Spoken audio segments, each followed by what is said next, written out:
All right, I'm going to show you how to get started with the Soul Winning app. 1, keep it simple. The first thing I'd recommend is just create a test area. So the folders that you make are kind of like zones or regions. So we're just going to make a quick little zone close to where I'm at right now. We'll name it test.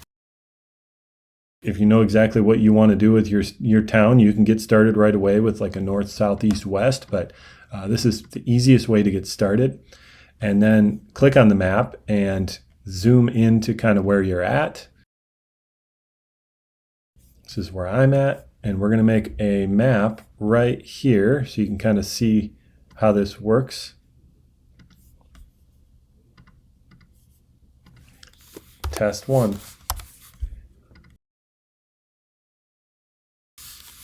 Test 2. Now that I've done that, if I open the app, my area will show up. You'll see my blue dot where I am. If I click on my area here, you'll see the maps that I just made. Zoom in. So keep it simple. Test it first.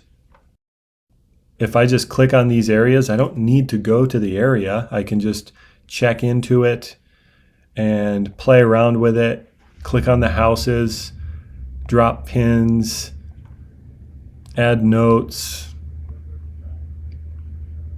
Don't be afraid to just play around with it and figure out how it works before you actually use it. So people are going to come to you and ask questions, and it's a good idea that you know how to use it. So just play around with it. Click on every button, figure out how it works. You'll notice when we check out of here, we'll just put in 1.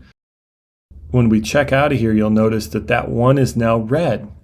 That means that I've went there, I've done that map, and I'm done with it. And so that's kind of how the system works. And we encourage people just to make maps that are completable in one day, and encourage your members to complete the map, no matter how many weeks it takes. Keep it simple, test it first. And then the other thing that I recommend when introducing this into your church is grow as you go.